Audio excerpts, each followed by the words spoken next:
success is about learning. It's about understanding what does and doesn't work.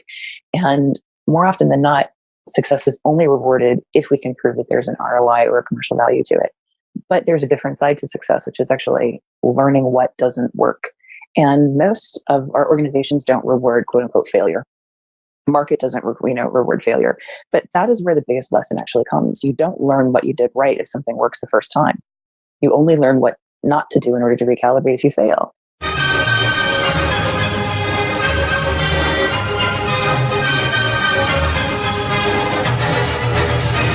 So you're a smart business committed to innovation, to service and to modern marketing.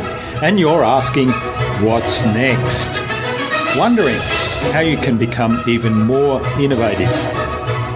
My name is Jürgen Strauss from InnovaBuzz, and this is the InnovaBuzz podcast, where we share all kinds of tips, advice and interview guests on all things innovation and leadership in modern marketing.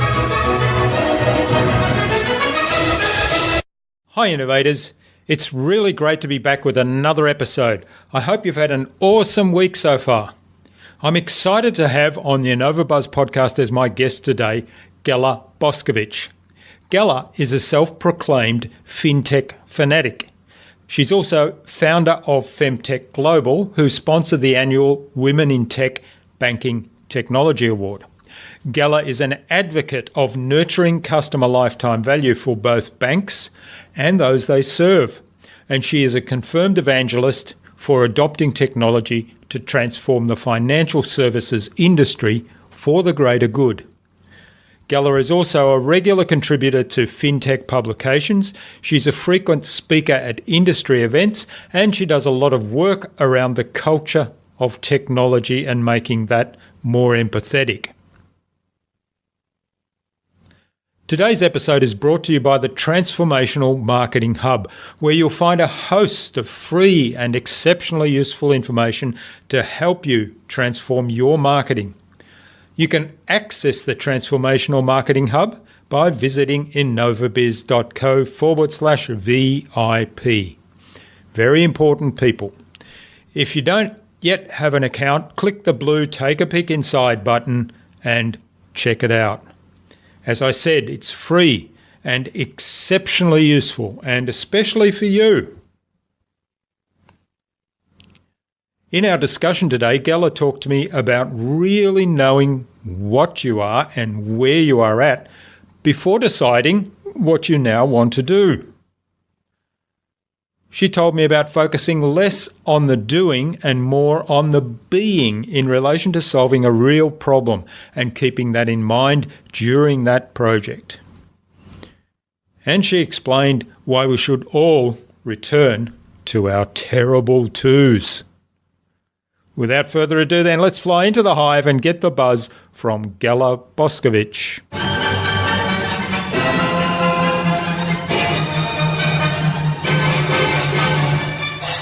Hi, I'm your host Jürgen Strauss from InnovaBuzz, and I'm really excited to welcome to the InnovaBuzz podcast today from London in the United Kingdom, Ghela Boskovich.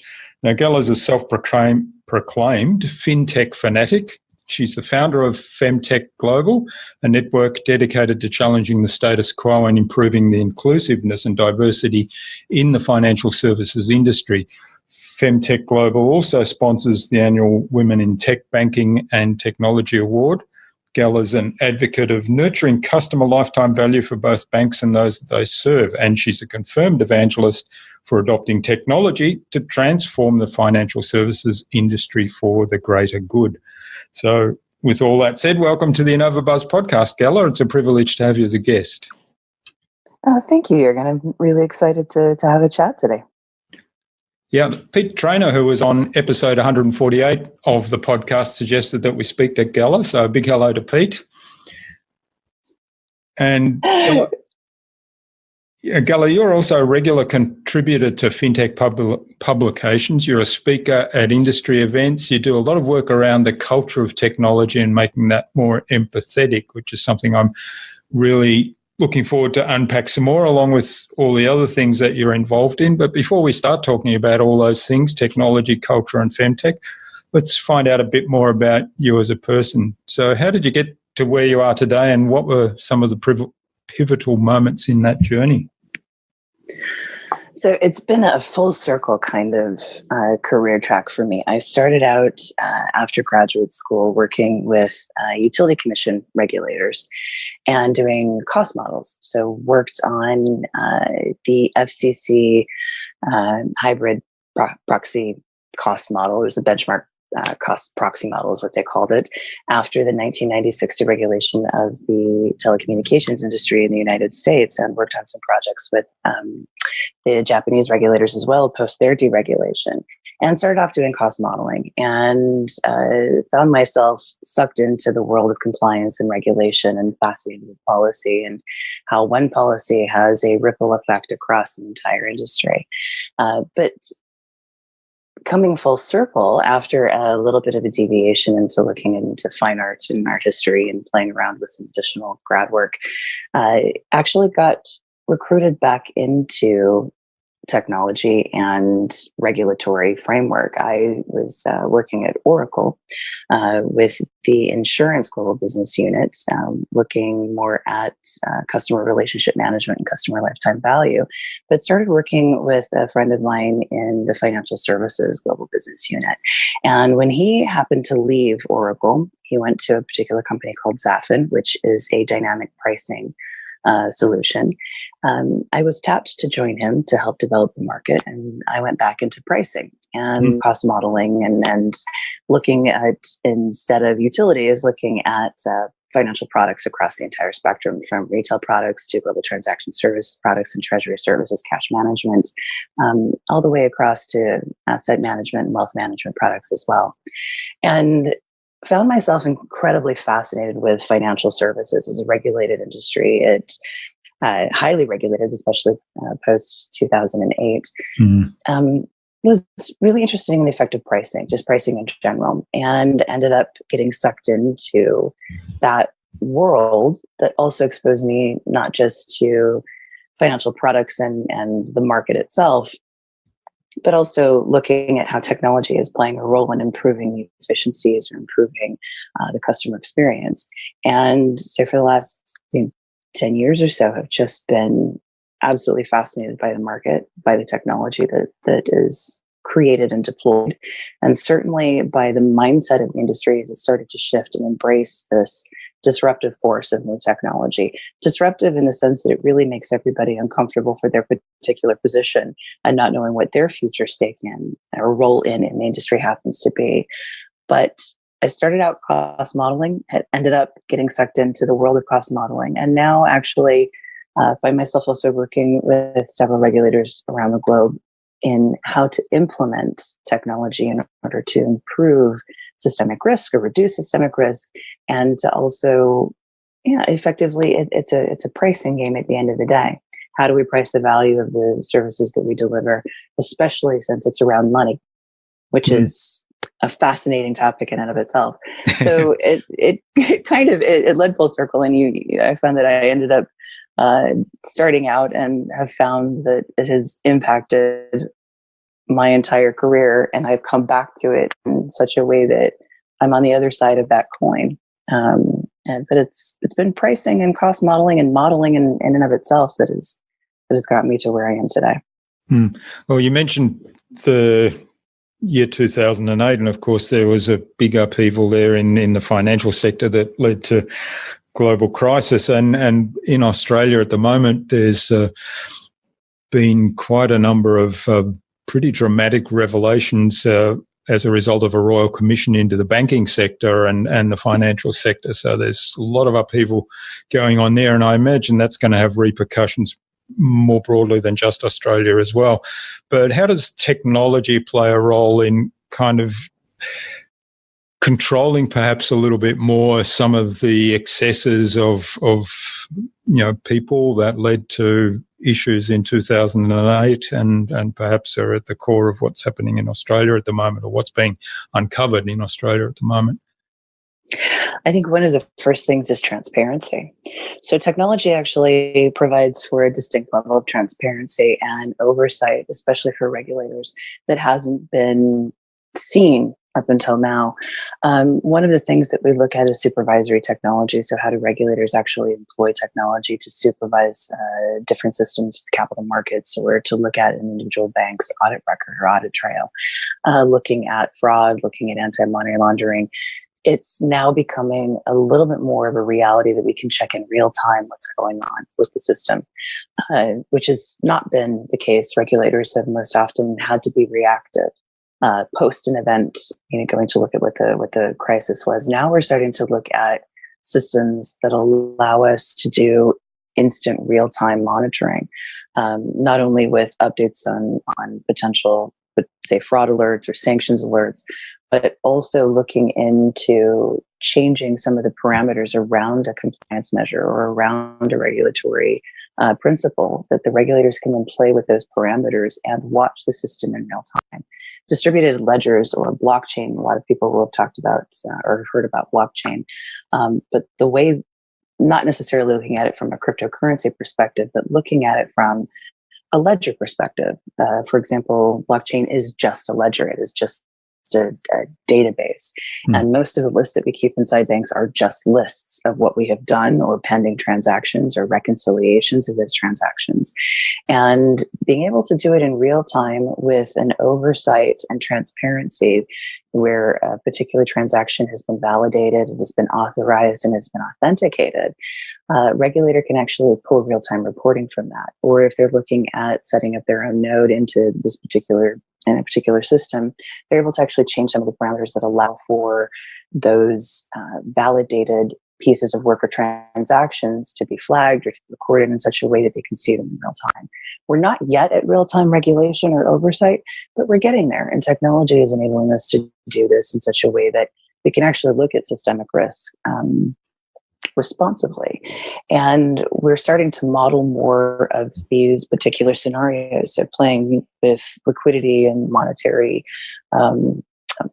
policy, looking at capital markets fluctuations, looking at the types of structures of securities and derivatives, looking at the actual value, the real-time value of an asset with depreciation, and having that recorded and understanding what we're financing.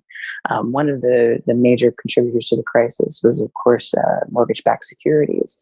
And with the era of transparency now on us 10 years later, we're able to actually unpick those securities and look at the actual value of the assets. And instead of packaging really poor risk or really, really risky rated securities in between two end points that actually give it an A rating on the market, we're actually able to unpick that and say, no, this is highly risky. This is also something that is in potential default. We can look at portfolios with much more clarity. We can actually run models on the portfolios and the risk portfolios on the lending side, for example. And as we securitize those things, we're able to actually validate the actual asset value. And that makes a big difference. Makes a very big difference. And the fact that we can actually demand that sort of level of auditing and real transparency, that's very encouraging. One of the things that's also at issue is using artificial intelligence in these sort of automated processes to process transactions. And regulators are actually tasked and a given in the legal standing, at least in Europe, the ability to demand that we can explain some of the black box decisioning and the AI algorithms or these machine learning algorithms that compound each of the decisions, and even the output is the next input for the next calculation or next algorithm, that we're able to actually demand that we can explain the rationale and the reasoning behind the algorithm output and decision making. And that's also in giving them a little bit of a tool or a little bit of a power to demand that we have the transparency and audit fairly. So I think it's really encouraging in terms of what regulators are able to do, that technology is enabling them to do that. And post-crisis, it is all about transparency. Yeah. That's quite powerful to have that level of transparency. And at the same time, it's a bit scary for people in various positions of decision-making levels, because even if their intention is good, it's kind of like you feel like somebody's watching over your shoulder all the time and seeing what you're doing. So I know you're very focused on thinking about technology in terms of the human face of that and the mindset and the culture around that. So tell us a little bit about what your thoughts are around how people feel about having a machine, if you like, their every move. Well, I think there's a balance there. Privacy is also, for the first time in human history, actually a human right, a civil right. Mm-hmm. At least it's been codified in GDPR, the General Data Protection Regulation that's been issued, that is now sort of becoming a de facto global standard. Yeah. I think there's a misunderstanding around the level of transparency versus accountability versus privacy around personal data. In terms of a major global system, a financial system, I think high accountability is incredibly important, and transparency matters. And if you're in a position of decision making, then you should actually have the onus of bearing that responsibility, especially for the salary commensurate of heading some of these global banks. Mm-hmm. The thing is, organizations, of course, are composed of a number of different people, and who's held accountable or who's, at the end of the day, prosecutable or liable for an infraction is a very different matter than for the head of a global bank to have a big brother experience with the regulators. The point is, they actually step into that position to have a responsibility that is accompanied by this level of scrutiny and oversight. They're impacting billions of people's lives every single day. So I don't think that there's a bad correlation between high accountability and oversight and that sort of responsibility and the compensation that's commensurate with it.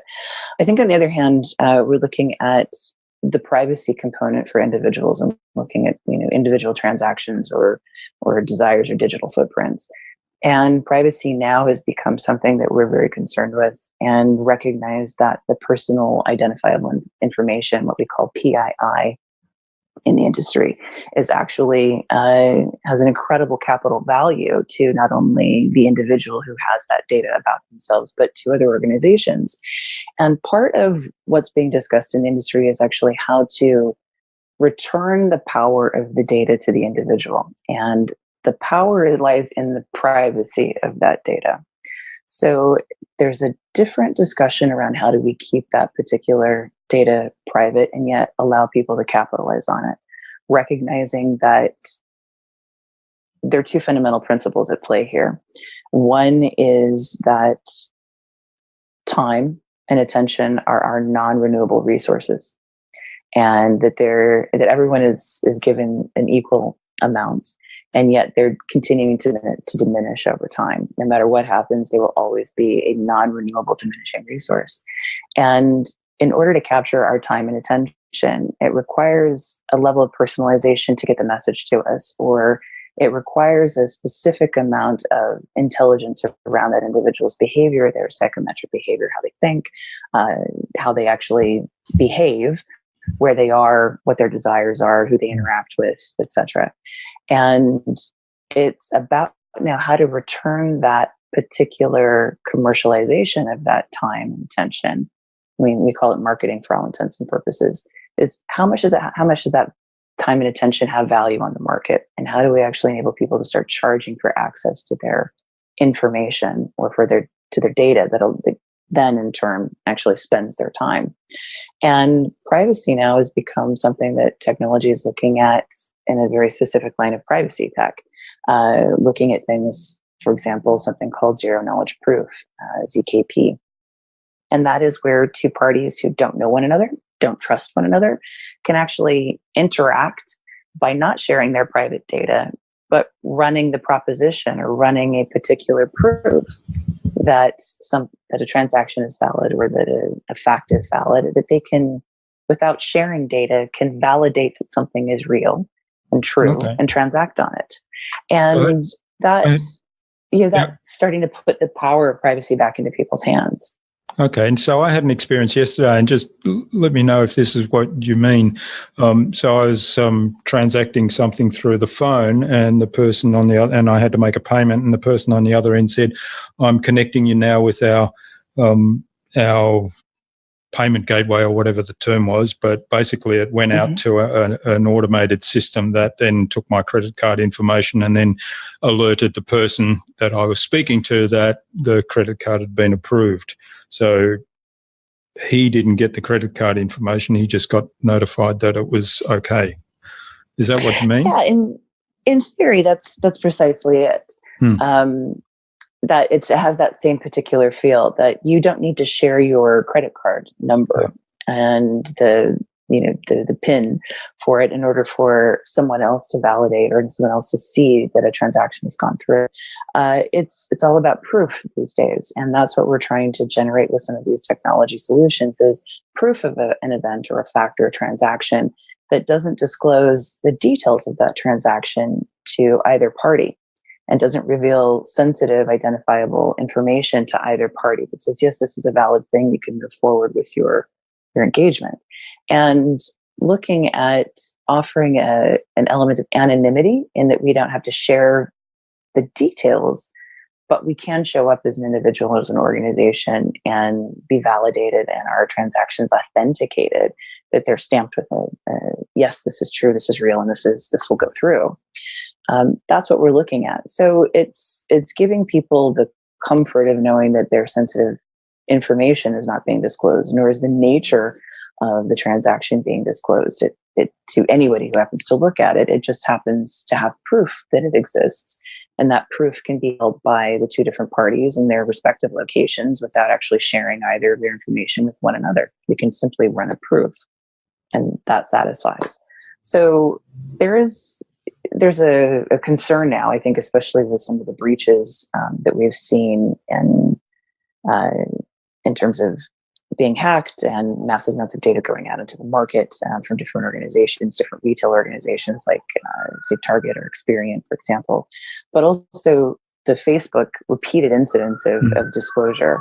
I mean, there was an article in the paper yesterday about organizations like Microsoft and Spotify and Royal Bank of Canada being considered partners under the Facebook terms and conditions that had access to people's private direct messages, private messages. And that we're now starting to understand that the interconnectedness of different organizations and their technology integration points that allow them to share this sort of information, we're now having to put better, more stringent boundaries around those, and understanding that the level of disclosure some of these organizations are breaching actually puts privacy and the power of data back into the forefront of most people's minds. I think we've been sharing willy-nilly data for the last 10 to 20 years we didn't understand what the implications were, and now we are.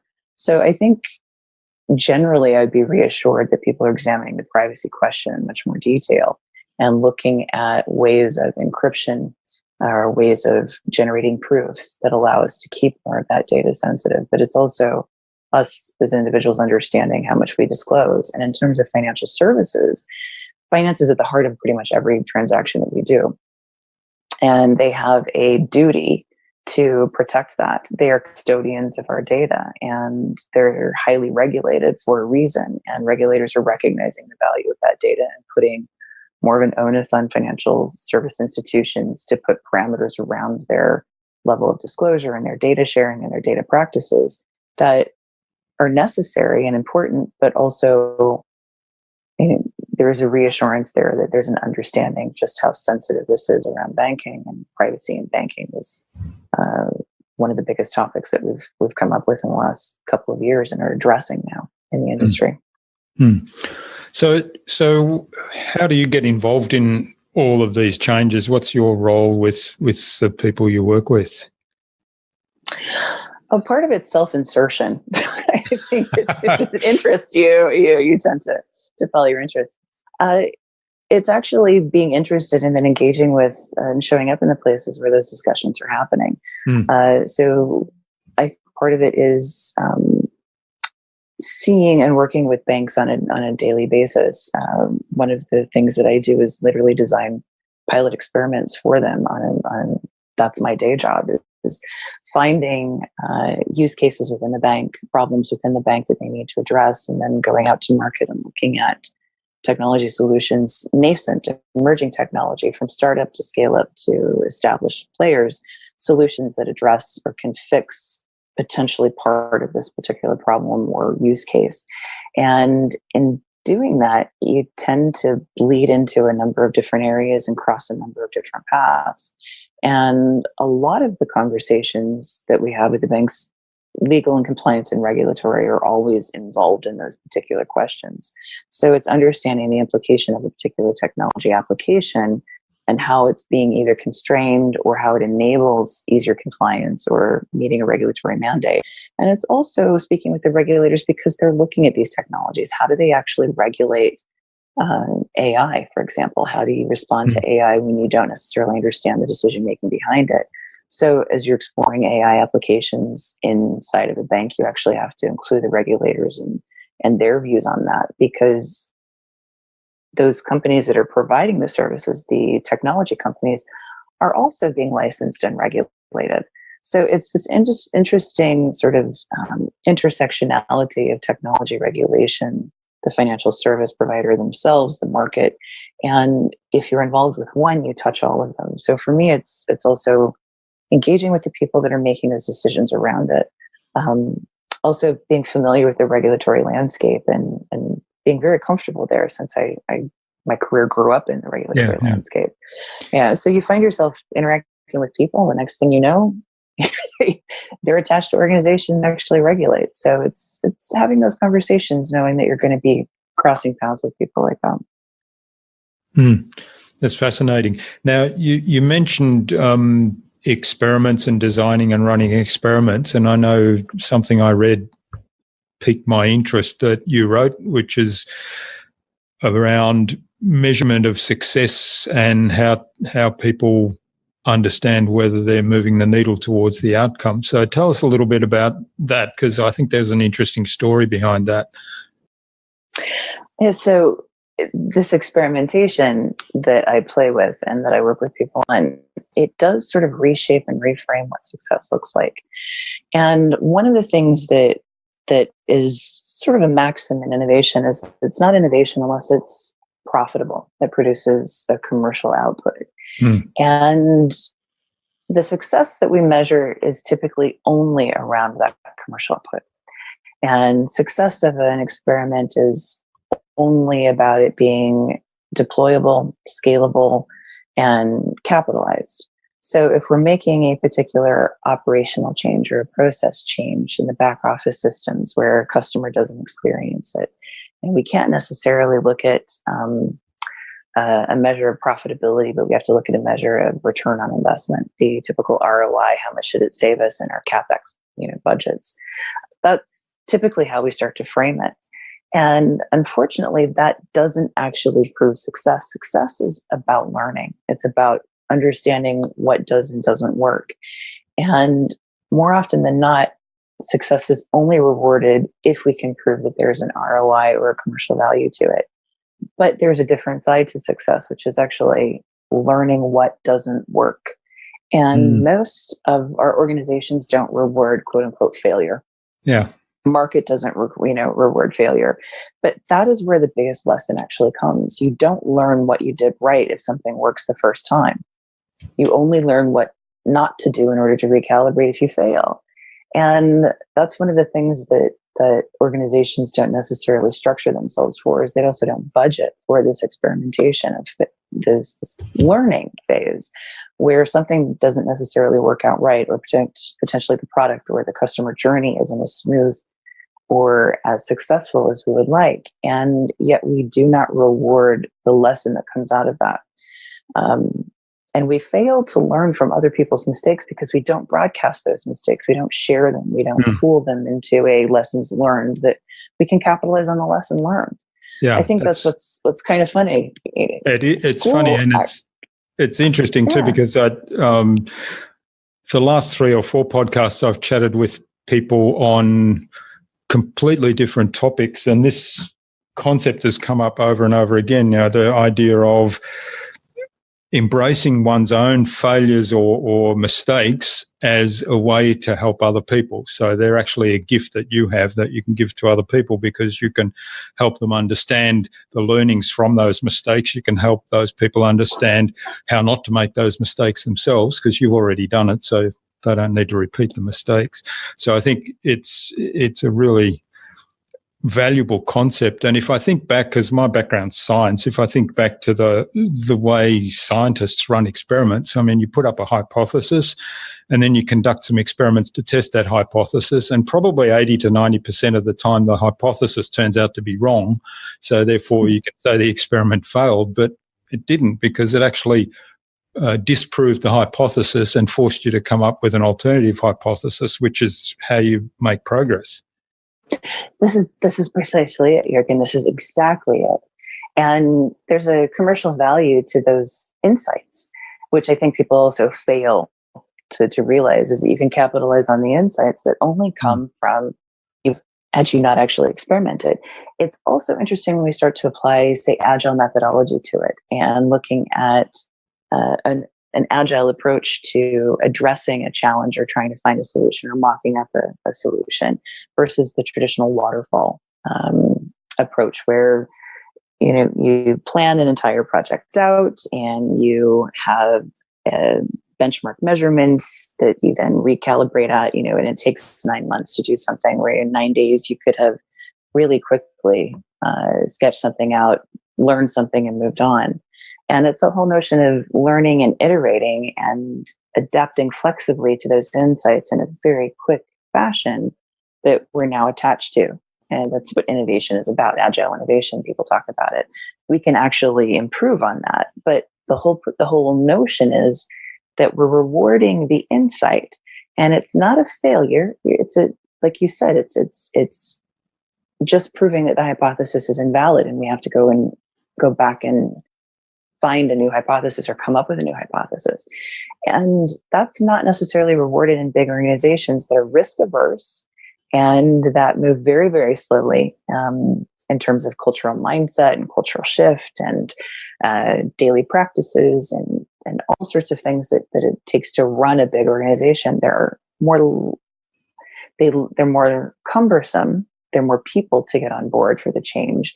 Business process management is a thing, because we need to manage them, and it's a complex subject in of itself. But the point is, we don't reward the insight, and we talk about it as if it's a failure rather than something of value. And that's also a big problem. I think, getting back to this, we actually should be rewarding those insights and call them insights rather than failures. They're lessons learned. And they shortcut the time to actually finding the right solution if we pay attention to them, instead of assume that we can plan for all sorts of potential pitfalls over the course of 9 months and we'll have the perfect thing at the end of it. How many different products or ideas have been gestated for those 9 months, and they in and of themselves are flops at the very end of it, even though we planned for every contingency, instead of actually testing very, very quickly, validating that we're on the right track, or going back to the drawing board if we prove ourselves wrong, and accepting that the proof of the experiment actually should inform the next step, rather than counting on a commercial success of it and only focusing on that particular key performance indicator.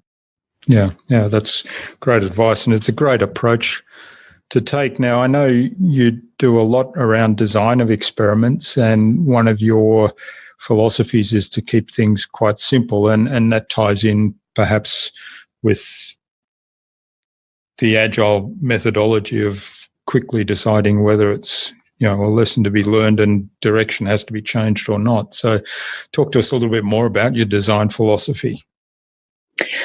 So I think it's a incredibly practical one, which is, and maybe it's the problem that you see is not necessarily the problem that is. And part of it is we need to fix X. Well, maybe you don't need to fix X. Maybe what you need to do is reject the premise that X is important and realize that Y or N or F or Z is really where you should be starting. And part of that is going through the requirements gathering stages when people start to talk about a problem statement. This is my fundamental problem, or this is the thing that I would like to solve. More often than not, it's improving a process, doubling down on a product and moving more current product, being able to save costs and cut out big steps in a particular process, and technology can enable all of those. But at the end of the day, is that what you're really trying to fix, or is that the patch? And part of it is in this designing of experiments is asking for people to be incredibly honest about what their primary motivators are and what they really want to do. And it's getting to the seductivist state of, is this what you fundamentally want to do? What is it that you truly want? And it's not necessarily about solving the problem that's in front of you. It's about addressing something that's much more fundamental. It's much more quality driven rather than action driven. And one of the things that I believe in terms of not only designing experiments, but in terms of innovation, is you need to know what you are before you know where to compete and where to collaborate and what you actually do. Knowing what you are serves as a guidepost for what you should do. And more often than not, we think about what we need to do rather than what that thing is or what we want to be. So in banking, there are really three fundamental strata that you can play in, and any organization belongs in one of the three. They're either capital, they're infrastructure, or they're the customer experience. And a lot of organizations will try to play in two of those particular strata, or they don't really know where they fit within the strata itself. And they try to be something, or they try to undertake actions and activities that are in direct opposition of where they say they want to be and what they serve as in terms of the marketplace. And a lot of the times in organizations, because they're so complex, we also find ourselves not understanding where we are in the strata within the organization and what we are supposed to do, or what our particular state of being ought to be. And we're focused more on the doing. And a lot of the requirements, we actually, what is the problem you're trying to solve? Is that the actual problem? And we try to validate that or invalidate the assumptions as often as we possibly can. So I guess in terms of design theory, it's probably playing devil's advocate. It's fundamentally playing devil's advocate and asking what the root state of being is that we want to solve for, rather than the activities or the structure around it that we think exists or assume exists, that we need to play with. There's another one of my kind of innovation truths that I subscribe to, which is analytical thinking makes an ass out of you and me. Assumption, right? It's because, a traditional logic, you make assumptions of what the rules are. And if you can imagine a maze, you start from point A to B and you work your way through the maze. And the line is quite squiggly. It can go any direction. It will turn logically to find the exit. But that makes an ass out of us because we're assuming that there are particular rules in place. Instead, I say, let's try to embrace this lateral thinking, where we disregard implied rules. And if we were to imagine again a maze, instead of going through the maze from point A to B, we literally go around the maze and draw a line from A to B outside of the box. And this is kind of the imagery that I think of outside of the box thinking, is precisely that. It's lateral thinking. It's disregarding the rules that we think are implied or assumed. And when I talk about the state of being, or when I talk about playing devil's advocate, it's challenging each and one of those assumptions about the rules that we assume are there, either our ability to consume technology or deploy it, our assumptions of whether the market will respond to it or a customer will like it, or what the rules and processes and requirements are that we think are in place because we've always done it this way, and we sort of built a framework around this way that we're comfortable with, and we assume that that's how the world operates. And that's the point of, so this assumption, this sort of analytical thinking that makes fools out of all of us is precisely that, because, when you assume, it makes an ass out of you and me. And that's exactly what we're doing. We're assuming that there are frameworks and guideline rules that apply that we don't challenge, we don't test, and we continue to operate in that happy little bubble of an artificial framework that does us no good and moves the needle no way. One of the most powerful questions, I think, is what if, and applied in the sense of if somebody says, well, X, therefore Y because Z. And if the question then is, well, what if Z didn't matter? Or what if X didn't happen because of Y?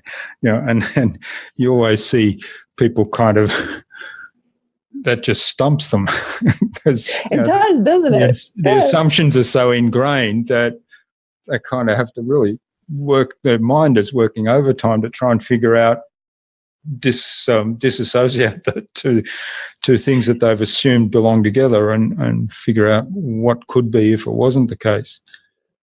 Yeah, it's that constant question of, well, why? Why does it matter? Why do you think that? I remember my father telling me the two most powerful things in the world, or the two phrases that would trump everything, were first and foremost, why? Yeah. And the second was, prove it. And he rused the day that he taught me those things because I used them against him, clearly. But it served me well. And it's the same thing in terms of designing an experiment. We're assuming a lot of things are there or in place, or that we have to do it this way, or it's not possible to do it any other way. And the whole point of designing the experiment is to challenge those assumptions. Is, why do you think this has to be this? Or why are you assuming or concluding or arguing for this point? Justify it, rationalize it. We'll question the rationality, and we'll do that until we get to the root cause. So it does fundamentally come back to, what do you want? What is it you want to be? So then we can start designing what we need to do. And the being is always based on, or the doing is always based on, a number of assumptions that we think we need to get to the being. So if we challenge that and devil's advocate it and throw out all of the implied rules and literally give a tabula rasa that says, if you didn't have these things in place in your current organization, how would you do it differently? And even though that's an exercise sometimes in futility, because people can't divorce themselves, we get them thinking about that assumed framework and start to challenge those rules. It's challenging the establishment. It's damn the man, the current man as it is in the framework of the architect, and drawing the human being from scratch again. Yeah, of course.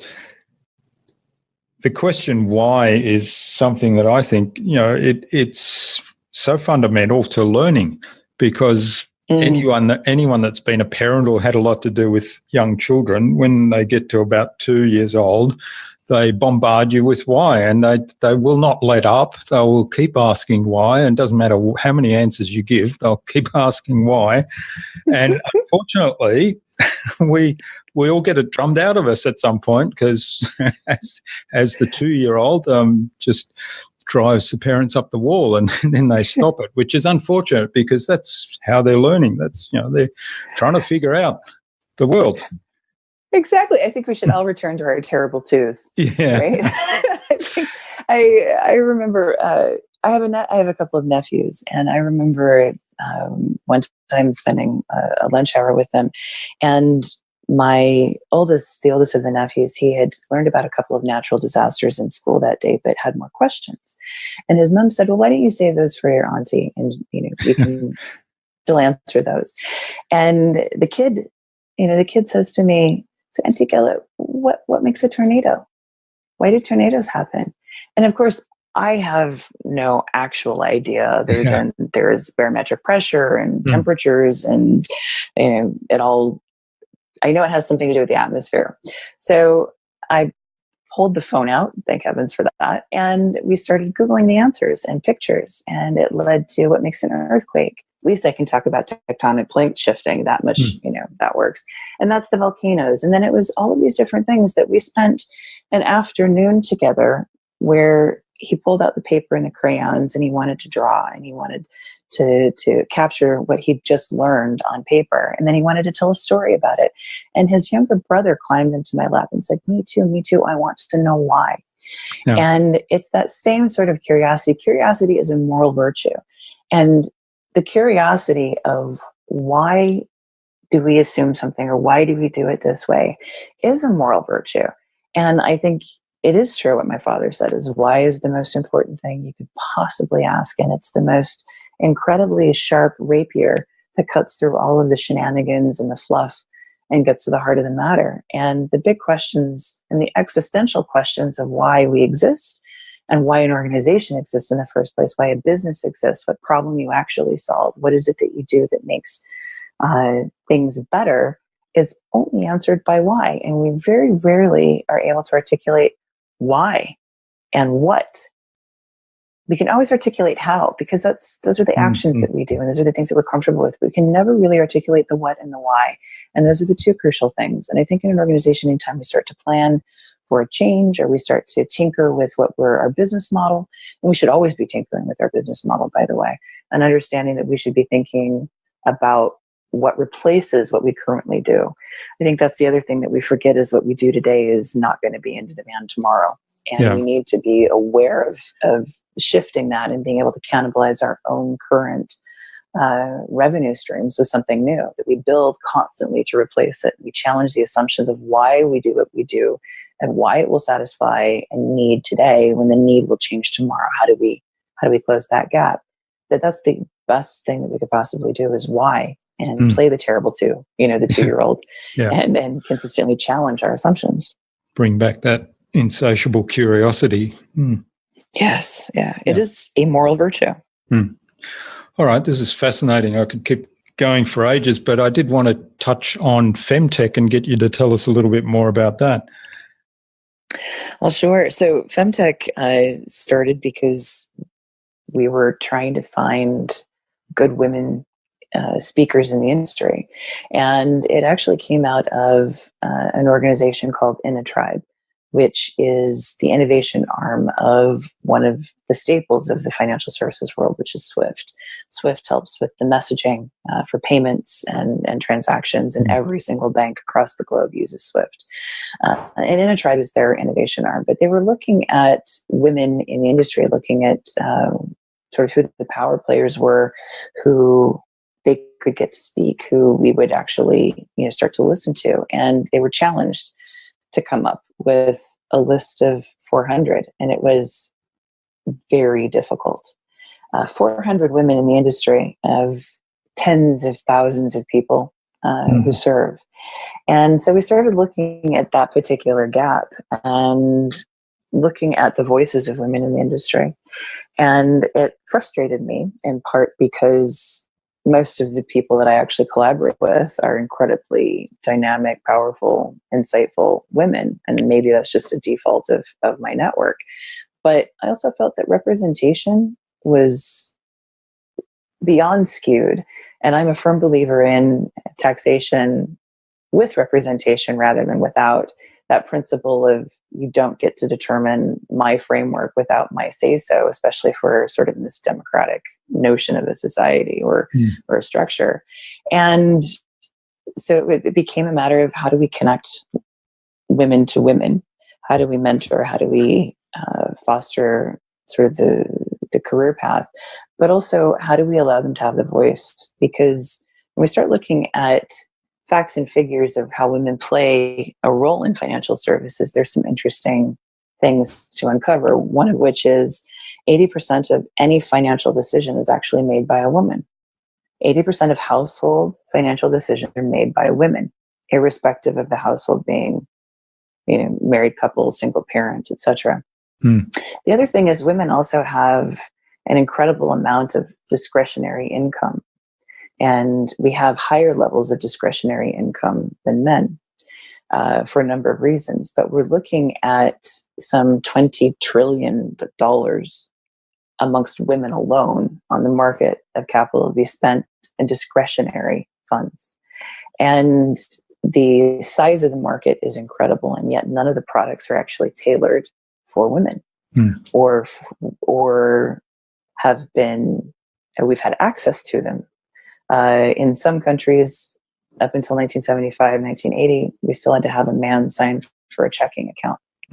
And yet we make the financial decisions 80% of the time. Yeah. So looking at that, and in terms of success of companies, that when you have 25% of your board as female, that there's a tipping point that you actually have a massive improvement on ROI and ROE, 47% improvement on return on equity, for example. And we're looking up to 63% improvement in ROI when you have a gender balanced board or gender balanced exco. There's an improvement in sales revenue when you have diversity of salespeople. For every 1% increase in diversity of ethnic diversity or racial diversity, you actually can see an uptake in 15% of sales revenue. And when it's gender diversity, it's around 9 to 10% of uptake in sales revenue. And women-led companies tend to outperform. Even, the operational efficiencies are improving. So women have a fundamental place in the business sense of it, but we're underrepresented, or our voices are not heard.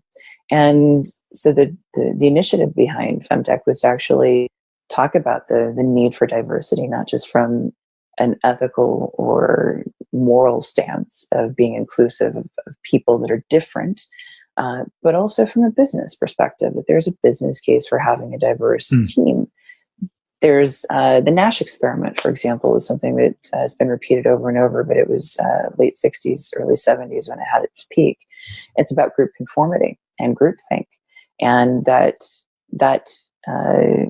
you can put a person into a group, and the peer pressure alone will automatically urge them to conform with the same consensus. And that actually makes for bad decision making. So if you're organizing yourself with homogeneous groups, or a group of the same sort of people day in and day out, that groupthink and decision making decreases. That you're again putting a series of framework, an assumption framework around yourself that aren't challenged, and that the diversity of thinking and diversity of discussion around the table actually can improve decision making. And in terms of long-term complex decision making, there's research on that proves that you actually needed a range and diversity of ideas that come from a number of different people that are outside of the decision that you're actually making, that their viewpoint or that their knowledge, their historical understanding of a particular thing can have an incredible impact on what you choose to do that will show up 10 years later, that impact will show up 10 years later. So there is practical need for diversity in organizations, and there's a practical need for understanding how the market plays out, because it's composed of diverse people, and we're only designing for a very select few. So it started because diversity actually improves everything across the board, from decisions to design to business revenues, efficiencies. But it also, when we start to include people that have been excluded from financial services, it increases the market. And it also happens to have a nice impact on people's daily quality of life, that we actually can bring them into a system that allows them access to a bigger market. But the size of the market itself actually improves. So we need to be inclusive of people that are different. And in financial services, women and people of color, LGBTQ, are on the fringes and are not necessarily part of the main structure of the decision-making historically. And we need to change that for the better of everybody. Everybody's lives improve when we actually have an inclusion principle, and when we have more people at the table discussing with different ideas and bringing more creativity and insight. And so that's why it was set up to start to connect people that were interested in that, to connect people to collaborate who are focusing on that. And we're now shifting it from not just a network, but a network that will empower young entrepreneurs and young women, where we're actually going to be putting a new CEO in place who will have 2 years to run her own initiative and her own idea and her own project, and will activate the network in order to help her succeed. And most of these projects that are coming up the pike, and she'll have 2 years, and then we'll turn it over to the next CEO to run, to build her particular initiative. They will have to do with inclusion, and they will be grounded in the principle of inclusion. Yeah, it's a really fascinating initiative and admirable initiative. And I was just going to say that, the issue is probably not limited to the financial sector and the banking sector. I would imagine it's pretty well across the board in our society. I agree with you there. Yeah, there has been a little bit of progress, but probably not as much as at least women might like. But I've always been of a view. I mean, I've got daughters, I've got a sister, I've got a wife, and I've always been of the view that, hey, they have a really valuable contribution to make to me. So, and I know they make a valuable contribution to the world. So if you exclude somebody based on gender or their beliefs or their religion, race or sexuality, whatever it might be, you're kind of excluding, and if you do that across the board, you're excluding a lot of inputs that can contribute to the greater good. So really, it doesn't make sense on any level at all. But, we've got a long way to go on that, I think. So it's a really great initiative. Thank you. Yeah, I think it comes down to being a human being, right? Whatever package you end up in, whatever, whatever bag of bones and skin you got, and it doesn't deny the humanity in each one of us. And I think therein lies one of the things that we forget. We're all fundamentally connected at a very fundamental level. And we are having the same kind of human experience. The circumstances and the frameworks may shift a little bit. The details, will definitely all be different. But essentially, we're all stuck in this life together in some way, shape, or form, and we're all experiencing it. And we're all learning. We're all having different insights. We're all shining a different facet of what humanity is. And if we exclude any one of those perspectives and facets from the discussion, we're poorer for it. Yeah. And the only way we can have a full, rich life is to see and experience and connect with as many facets as possible. I think it's a crime to cut ourselves off from that sort of connection. And my driving principle is connection. That's the one thing that I cherish the most. Yeah. It serves me every single day. And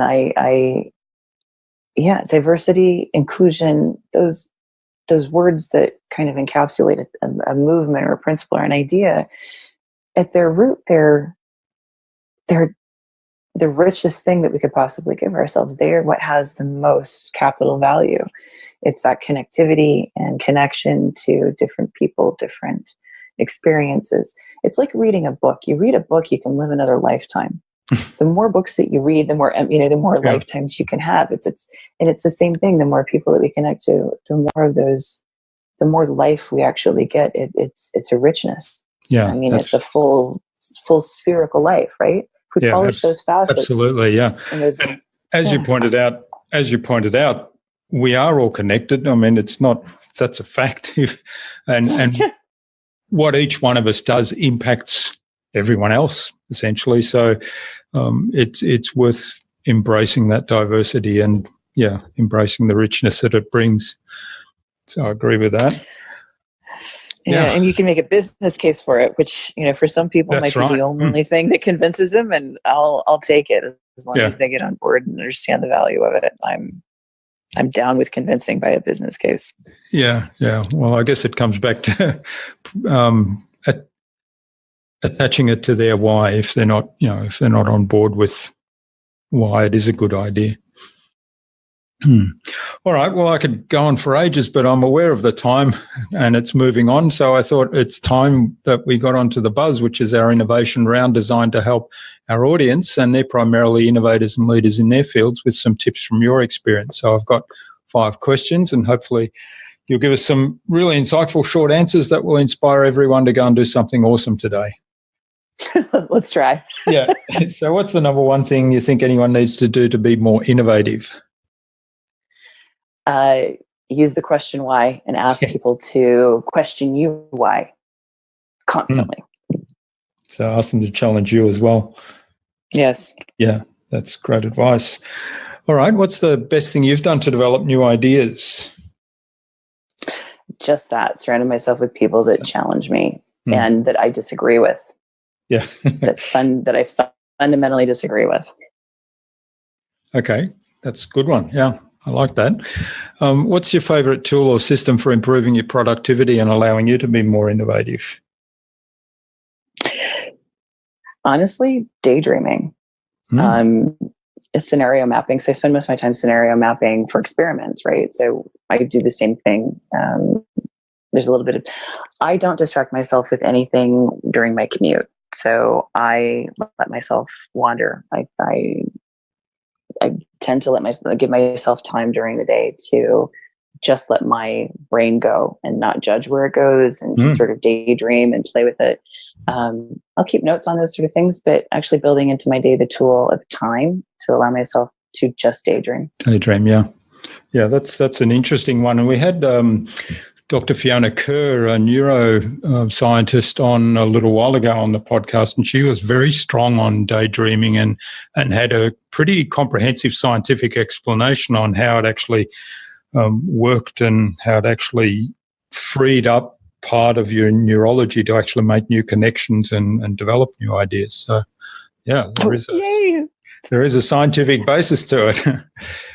Good. Now I have a real reason for it other than So what's the best way to keep a project or a client on track? I actually issue homework, and it sounds really funny, but I have in our collab program, I literally have a running spreadsheet of homework assigned to the clients with pressurized due dates, and we harass them about it. And I frame it out just like a schoolroom. These are required. This is you'll get graded on them, and we don't get to move on to the next thing until those are done. And it's really interesting when you start to give adults who are who left school a while ago and haven't thought about it homework and frame homework. So I give clients homework, and I couch it as homework. Yeah, I love it. Yeah. And so do you get interesting excuses when it hasn't been done? The dog ate? The dog ate my the dog ate my data set. Yeah. Yeah. No, but you'd be surprised at how well they actually respond to it. It's kind of fun. Yeah, it's good. All right. What's the number one thing anyone can do to differentiate themselves? Oh, this is interesting. Authenticity is important. I think that actually differentiates you. But the most important thing, I think, to differentiate yourself is to listen. I think A, it's a lost art, but B, what you pick up from what someone says or doesn't say is different than what someone else will understand or intuit. And I think the more you listen, the more you actually differentiate yourself on the insights that you're able to glean. So listen. Really good advice, yeah. So listen and see what you learn from others, because everybody's got a contribution. All right. Well, thanks for getting us through the buzz, and this has been really great, Ghela. Where can people reach out and say thanks for all that you've shared today? Oh, well, thank you again. It's actually been a pleasure. I've really enjoyed the opportunity. I'm easily reached on Twitter, Ghela Boskovich. At Ghela Boskovich is the easiest way to find me. Same with LinkedIn. Twitter's probably the easiest. And I'm always up for a conversation. And definitely, if you want to question what I've said, I'm up for that as well. Yeah. Well, you like to surround yourself with people that challenge you, right? So there we go. We'll have a link in the show notes to all those places where people can get in touch with you. And finally, who would you like me to... Actually, there's one other question before I get to that one. What's the number one piece of advice you'd give to any business owner who wants to be a leader in innovation and productivity? The first thing you need to accept are a couple of truths. One is what you supply today is not what will be in demand tomorrow, and that you need to know what you are before you know where you can compete and where you can collaborate. And one of the more important things is you need to create your own competition, that cannibalizing your own business is a very good thing.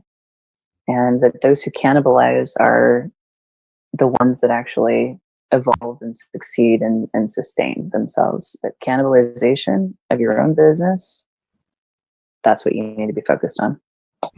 That's an interesting philosophy. It's this notion of it maps back to what you do today is not what you're going to be doing tomorrow. Yeah. And if you can't replace your current line of your current business line with something else, either tangentially related or completely the inverse, then you have a limited life.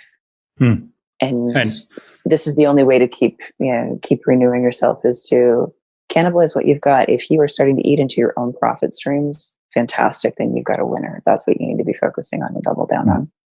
Yeah, and you could take the approach that if you don't do it, somebody else will.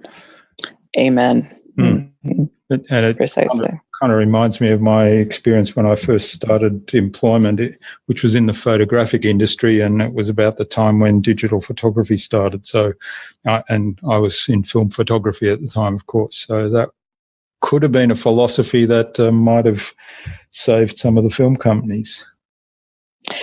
Kodak for sure. Yeah.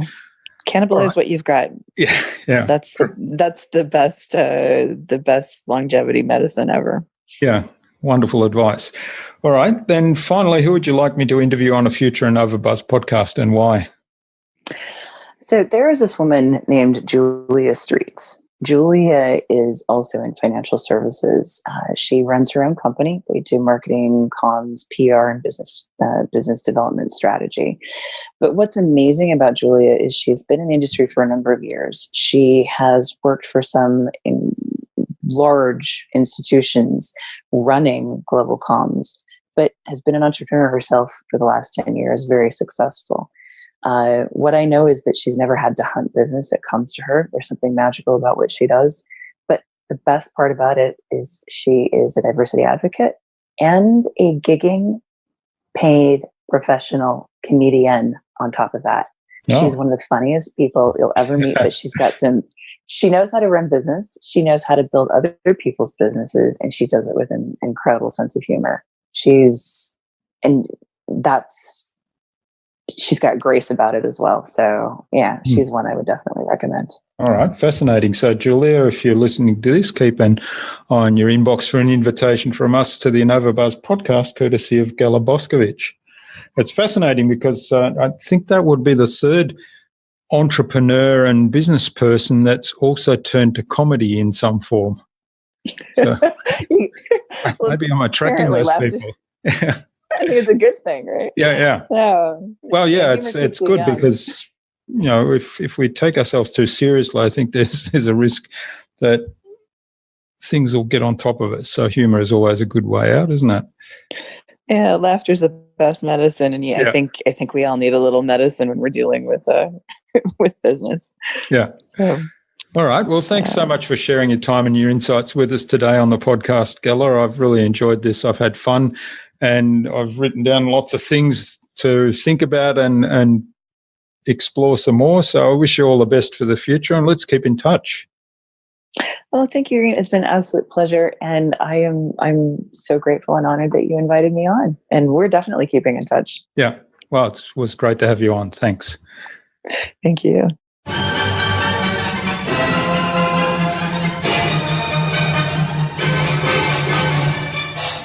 I hope you enjoyed that delightful and insightful conversation with Ghela, and like me, took a lot of ideas away. I particularly loved her take on success, that mistakes or so-called failures actually drive learning, and the insights gained from that are worthy of reward. And of course, it's the insights gained from that are the value of having made those mistakes in the first place. Of course, there was so much more valuable information in the interview with Ghela. I'd love to know what you took away from Ghela's episode. Leave a comment below the blog post, which can be found at innovabiz.co/GhelaB. That is GHELAB. GHELAB. All lowercase, all one word, innovabiz.co/GhelaB. You'll also find contact information for getting in touch with Ghela there, as well as links to her website and some of her presentations. Ghela suggested I interview Julia Streets, another entrepreneur in the financial sector, on a future InnovaBuzz podcast. So, Julia, Keep an eye on your inbox for an invitation from us to the InnovaBuzz podcast, courtesy of Ghela Boskovich. Remember to visit innovabiz.co/VIP to access the Transformational Marketing Hub and all of its free and exceptionally useful information to help you transform your marketing. Stay connected. Head on over to iTunes or Stitcher or Pocket Casts and subscribe to the InnovaBuzz podcast so you make sure you'll never miss another episode. We'd also love you to leave us a review, because what you think matters. Take some of the ideas you've heard today and apply them in your business. Any thoughts, ideas, suggestions or questions, share them in the comments below the blog post. And remember, if you want to get better marketing results than you ever have, join our fantastic LinkedIn community at the Transformational Marketing Academy. All you have to do is go to innovabiz.co/TMAC. It's free to join. Hope to see you there soon. Until next time, I'm Jürgen Strauss from InnovaBiz. Remember to be awesome and keep innovating.